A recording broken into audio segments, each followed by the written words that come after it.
Hello everyone, कैसे हो आप सब। आई होप कि आप सब अच्छे होंगे। मैं भी काफ़ी अच्छी हूँ। और आज का रिएक्शन वीडियो होने वाला है काफ़ी ज़्यादा इंटरेस्टिंग। तो प्लीज़ जल्दी से अगर आप लोग नए हैं तो सब्सक्राइब कर लीजिए चैनल को। वीडियो अच्छा लगेगा तो लाइक करना, ज़्यादा से ज़्यादा इस वीडियो को शेयर करना। और एक हैशटैग मैंने यहाँ लगाया है थंबनेल के अंदर भी और टाइटल के अंदर भी, तो प्लीज़ उस हैशटैग को स्पैम कीजिए ताकि वो हैशटैग सच में चल पाए, क्योंकि काफ़ी सारे लोग ये हैशटैग यूज़ कर रहे हैं और काफ़ी सारी एक मुहिम चल रही है जिस इस हैशटैग को चलाना है। तो मैं आप लोगों को अभी बता रही हूँ, कमेंट सेक्शन में पिन भी कर दूँगी उस हैशटैग को, तो आप लोग वहाँ से उसको कर सकते हैं। तो गाइस, जैसा कि आप सबको पता है, एक अभी वीडियो कंट्रोवर्सी चल रही है शेफताब भाई और एक और पर्सन के बीच। तो जैसा कि दो लोग हैं, उनकी कंट्रोवर्सी चल रही है, संदीप माहेश्वरी जी को भी बीच में खींचा जा रहा है ज़बरदस्ती का। तो इस तरीके की कंट्रोवर्सी यूट्यूब के ऊपर अभी नई नई चली है, जिसके ऊपर काफ़ी सारे वीडियोस रिएक्शन बन रहे हैं, काफ़ी सारे ओपिनियन वीडियो बन रहे हैं। तो मुझे जो लगता है, जो मेरे पर्सनल एक्सपीरियंस है, जो भी है, मतलब मैं आप लोगों के साथ शेयर करने वाली हूँ, क्योंकि यहाँ पर जो बात है वो दोस्ती की है। तो आप सबको पता है कि मेरे साथ भी मेरे साथ भी, मतलब फ्रॉड नहीं बोलेंगे, धोखा बोलेंगे उसको, और चीटिंग बोलेंगे, वो मेरे साथ भी हुई है। और उस चीज़ को ढोल बजा बजा के मैंने ज़्यादा एक्सप्रेस नहीं किया है अपनी वीडियोस में, मैंने ज़्यादा उस चीज़ को भाव नहीं दिया है। एक आध लाइक ज़रूर की है, क्योंकि जो चीज़ दिल पे लगती है वो चीज़ बहुत ज़्यादा इफ़ेक्ट कर रही थी मुझे। और आप सबको पता है मैं कितना ज़्यादा इमोशनली पागल सी हो रही थी उस चीज़ को लेकर, और काफ़ी टाइम मैं बीमार भी रही हूँ, बहुत ज़्यादा मेरे साथ हुआ है। इनफैक्ट आप लोगों को मेरे व्लॉग्स में भी पता चला और वीडियोस में भी पता चला, उस समय जो मेरे पास सब्सक्राइबर्स मेरी हिम्मत बनकर खड़े रहे, उनका तो मैं एहसान कभी ज़िंदगी में भी नहीं भूल सकती हूँ कि उन लोगों ने मेरा बहुत साथ दिया है उस समय में। आज शायद ये चैनल है तो सिर्फ उन्हीं की वजह से है कि जो लोगों ने मेरा उस समय पे साथ दिया, जब मैं सच में सच बोल रही थी, और तब भी सामने वाले ने विक्टिम कार्ड खेला और मुझे लोगों ने झूठा समझा, मुझे लोगों ने काफ़ी गलत समझा। तो यहाँ जो इनकी बात कर रही हूँ मैं, आती हूँ टॉपिक पे वापस, क्योंकि अपनी बात बताऊँगी साथ साथ कि जो चीज़ें इनके साथ मैं रिलेट कर पा रही हूँ वो चीज़ें काफ़ी सारी हैं। तो आप सबको पता है कि कोई भी इंसान होता है, उसको अगर किसी भी तरीके से बार बार प्रेशराइज किया जाता है, उसको ब्लैकमेल किया जाता है, तो वो इंसान डिस्टर्ब होता है, मेंटली तौर पे डिस्टर्ब होता है। तो जो शेफताब भाई हैं, वो जो आज रिसेंटली उनके साथ में जो चीज़ें हो रही हैं, वो चीज़ें ऑलरेडी मेरे साथ हुई हैं। तो मैं उनकी फीलिंग्स को इस समय इसलिए समझ पा रही हूँ क्योंकि जो इमोशनली पागलपन मेरे अंदर आ गया था, और मानोगे नहीं, आप ज़्यादातर लोगों ने बहुत ज़्यादा देखा है कि मैं कितनी ज़्यादा मेंटली तौर पे डिस्टर्ब हो गई थी। मैं एकदम बीमार पड़ गई थी, खांसी तो मेरी बंद होने का नाम ही नहीं ले रही थी। मतलब मैं इतनी परेशान थी कि मेरे चेहरे का रंग तक उड़ा हुआ था। लेकिन वही बात है, जो बंदा विक्टिम कार्ड खेलता है वो बंदा सच्चा दिखता है, और जो बंदा नहीं खेलता है वो बंदा झूठा दिखता है। सीधी सी बात है, यहाँ पे सिर्फ पागलपन यही होता है और कुछ नहीं होता। लोगों को सच बिल्कुल नहीं देखना है, लोगों को सिर्फ ये देखना है कौन नौटंकी ज़्यादा कर रहा है। इनके केस में ये बात हुई, इनका एक फ्रेंड बना नया नया, उनके सब्सक्राइबर थे काफ़ी कम। अब इनके पास सब्सक्राइबर बेस था, इनके पास एक्सपीरियंस था, और जब किसी को किसी से मतलब होता है तो वो उस बंदे का ना बहुत ज़्यादा लोलो पोचो करके उसका बहुत ज़्यादा वो दिखाता है कि भाई मैं तो तेरा भाई बन गया, बहन बन गई, इस टाइप का रिलेशन बना लेते हैं यहाँ पे लोग। क्योंकि यहाँ मैं भी नई नई थी और इस तरीके का उनके साथ भी हुआ। उनकी भी गलती मेरी जैसी है कि वो इमोशनली टच बहुत जल्दी होते हैं, और वही चीज़ उन्होंने की भी। तो उन्होंने इमोशनली टच होकर किसी एक पर्सन को इतना ज़्यादा प्रमोट किया, इतना ज़्यादा कुछ उसके साथ दिया कि भाई अपने चैनल जितना उसको खड़ा कर दिया। जब कोई इंसान खड़ा हो जाता है, फिर उसका कंटेंट नहीं बचता उसके पास कि अब क्या दिखाएं। तो भैया, जो बंदा काम कर रहा होता है, मैं काम कर रही हूँ, पता है कि मुझे मेरी ऑडियंस को कौन सा कंटेंट देना है, कौन सा नहीं देना है, किस पे मैं बात करने में कर सकती हूँ, किस पे नहीं कर सकती हूँ। तो मैंने ये बात कर ली, उनको भी वो पता है। लेकिन जो पीछे जो दूसरे के धक्के लगा लगा के आ रहे हैं, पंचर गाड़ी में आ रहे हैं, उनके पास जब कंटेंट नहीं बचता है तो वो क्या करते हैं, वो पहले तो भाई भाई करके प्यार मोहब्बत दिखाते हैं, उसके बाद वो कंट्रोवर्सी क्रिएट करते हैं और सामने जिस इंसान को अच्छा बोलते हैं, जिसका सहारे से आप बड़े हो, उसी को बुरा बोलना, उसी को गाली देना, उसको विक्टिम कार्ड खेलना उसके साथ शुरू कर देते हैं। तो उससे क्या होता है, जो व्यूज़ होते हैं, कंट्रोवर्सी कहीं भी होती है तो वहाँ पर व्यूज़ बढ़ते हैं, चैनल अपने आप, जैसे मान लो मेरे साथ अगर कोई इस तरीके का विक्टिम कार्ड खेल रहा है तो मेरे जो हेटर्स होंगे वो भी उसके चैनल पे जाएंगे देखने कि भाई हुआ क्या है, और मेरे दुश्मन उस बंदे के दोस्त बन जाएंगे उसी वक्त।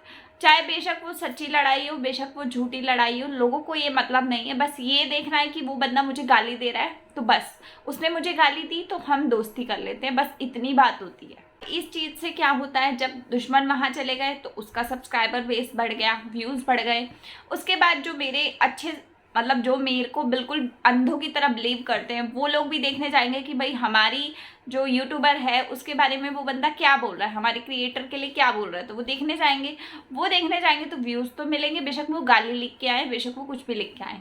इस तरीके से विक्टिम कार्ड खेलने के बाद में हर इंसान जो वो विक्टिम कार्ड खेलता है, जो कंट्रोवर्सी क्रिएट करता है, वहाँ पर व्यूज़ बढ़ते हैं।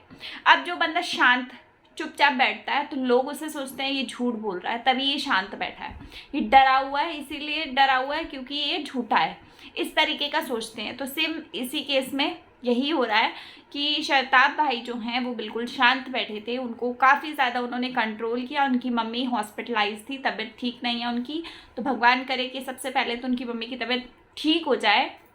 एक तो उनकी मम्मी की तबीयत ठीक नहीं है, दूसरा उनको ये सारी चीज़ों का प्रेशर पड़ा हुआ है, तो इंसान मेंटली तौर पे पागल हो जाता है। और वैसा ही उनका कंडीशन है, वो काफ़ी डिस्टर्ब हुए पड़े हैं इस समय। तो मैं तो सबसे पहले यही बोलूँगी, आप सबको भी यही बोलूँगी, जितने भी सब्सक्राइबर्स देख रहे हैं, जितने भी यूट्यूबर्स, क्रिएटर्स, कोई भी देख रहा है मेरी वीडियोज़ को, तो मैं आप लोगों से सिर्फ इतना बोलूँगी कि प्लीज़ यहाँ पर किसी से दोस्ती मत रखो, किसी से दोस्ती मत रखो, बेशक वो आपको बहन बोले, भाई बोले, मम्मी बोले, पापा बोले, जो मर्जी रिश्ता बना ले, लेकिन दोस्ती रखनी ही नहीं है। क्योंकि दोस्ती रखने का मतलब है सामने वाला इंसान कभी भी आपके ऊपर बंदूक रख के आपको उड़ाने की कोशिश कर सकता है। सामने वाला इंसान हमेशा ऐसे करता है। अगर कोई भी इंसान है, उसे अपने आप को सही प्रूफ करना है तो वो किसी भी कीमत पे जाता है। यहाँ पे मैंने ये चीज़ देखी है, जब मेरे साथ चीज़ें हुई तब मेरे को समझ में आया कि यार मैंने किसी के लिए अपनी नींदों को हराम किया है। रात के 3-3 बजे तक मैंने नींदें हराम करके अपनी, और सामने वाले का इतना साथ दिया, इतना सब किया, उसने सब किए कराए पे मेरे पानी फेर दिया। पानी फेरने के बाद में जब उससे एक सवाल किया गया तो उसने उस जवाब को देना ठीक नहीं समझा, और झूठ पे झूठ, झूठ पे झूठ, झूठ पे झूठ, इतने झूठ बोले कि किताबें छप सकती है उतने झूठों पे। उसके बाद जब वही बात क्लियर तरीके से पूछने की कोशिश की गई, तब उसने कस्मों का सहारा लिया, विक्टिम कार्ड खेला, रोना धोना मचाया, और उससे पब्लिक जो थी, जो मेरी ही पब्लिक थी, वो मेरी ही दुश्मन बनी। उस समय मुझे समझ में आया कि यार इतना बड़ा विक्टिम कार्ड कोई कैसे खेल सकता है। और इससे पहले मुझे काफ़ी सारे एक्सपीरियंस लोगों ने बताए थे कि हमारे साथ इस तरीके का हुआ, हमारे साथ वैसा हुआ।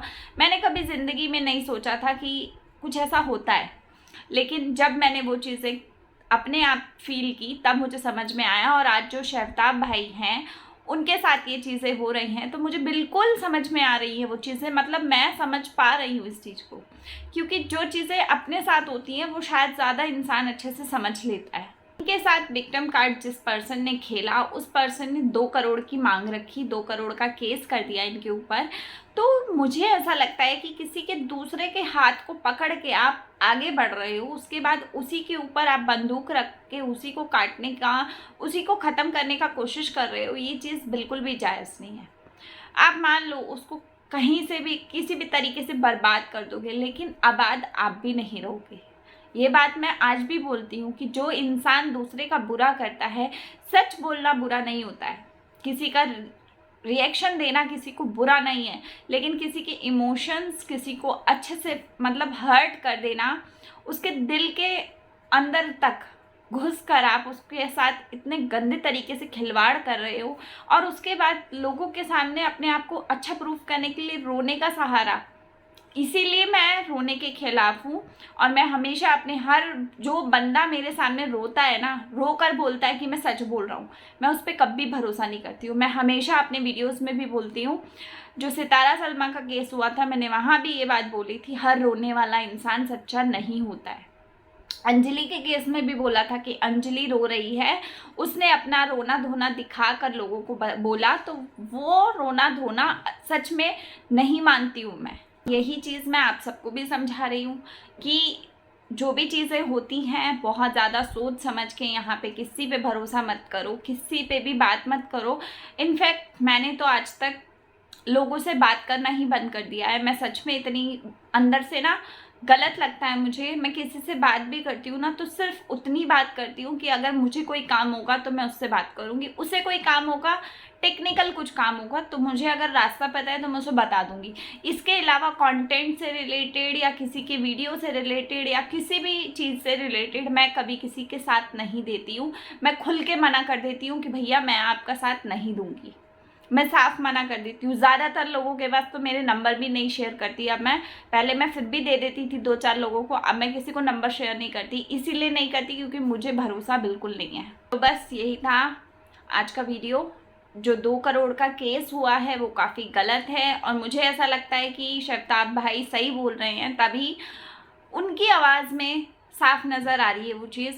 जो बंदा एकदम शांति से अपनी बातों को रखता है तो मेरे हिसाब से वो बंदा सच बोल रहा होता है, और जो चिल्ला चिल्ला के बोलता है हमेशा वही झूठा होता है और वही हमेशा फ्रॉड होता है। जो इंसान चिल्लाता है, रोने का सहारा लेता है या किसी कस्मों की सहारा लेता है या फिर कुछ ऐसा बोलता है कि जिससे पब्लिक इमोशनली मेंटली थोड़ा सा पिघल जाए और उसकी तरफ भरोसा कर ले, लेकिन ऐसा नहीं होता कि जो बंदा शांति से बात कर रहा है और आपको प्यार से समझाने की कोशिश कर रहा है तो वो गलत हो, ऐसा बिल्कुल भी नहीं होता है। तो बस मेरे को ऐसा लगता है कि शर्ताब भाई बिल्कुल सही हैं और मैं उनके साथ हूँ, उनको सपोर्ट कर रही हूँ। आप लोग को जो लगता है आप कमेंट सेक्शन में बता सकते हो। और रही बात मेरी ये स्टोरी की, तो ये स्टोरी मैंने किसी के लिए भी नहीं बताई, मैंने खुद का एक्सपीरियंस बताया है। जो चीज़ें मैंने फील की हैं मैंने उनसे शर्ताब भाई को रिलेट किया है। कोई भी इंसान इस बात को अपने ऊपर बिल्कुल भी ना ले जाना, क्योंकि यहाँ पे आदत है लोगों को कंटेंट चाहिए होता है, तो कंटेंट मेरे वीडियो से तो बिल्कुल मत लेना। जो चीज़ें उनके साथ हुई वो चीज़ें मैंने एक्सपीरियंस की हुई हैं तो मैंने यहाँ पे बात की। बाकी मेरा किसी से कोई कनेक्शन नहीं है, ना कोई अपने ऊपर ले जाना है इस चीज़ों को। ये सिर्फ उनके लिए था और ये उस कंटेंट से रिलेटेड मैंने चीज़ें बताई। बस मेरा वीडियो यहीं तक। उम्मीद करूँगी कि अच्छा लगा होगा आप सबको। अच्छा लगा होगा तो वो लाइक शेयर कमेंट करना और आप लोग बताना कि आप लोगों को क्या लगता है, शर्ताब भाई सही कर रहे हैं, गलत कर रहे हैं, उनके ऊपर जो रहा है वो जेन्युइन है कि नहीं है, होना चाहिए कि नहीं होना चाहिए। तो जो भी है आप लोग कमेंट सेक्शन में लिखना। और अच्छा लगा होगा तो लाइक शेयर कमेंट करना। 2 चैनल डिस्क्रिप्शन में और है, लाइक कर सब्सक्राइब कर लेना। मैं मिलती हूँ आपको नेक्स्ट वीडियो में, तब तक के लिए बाय, टेक केयर।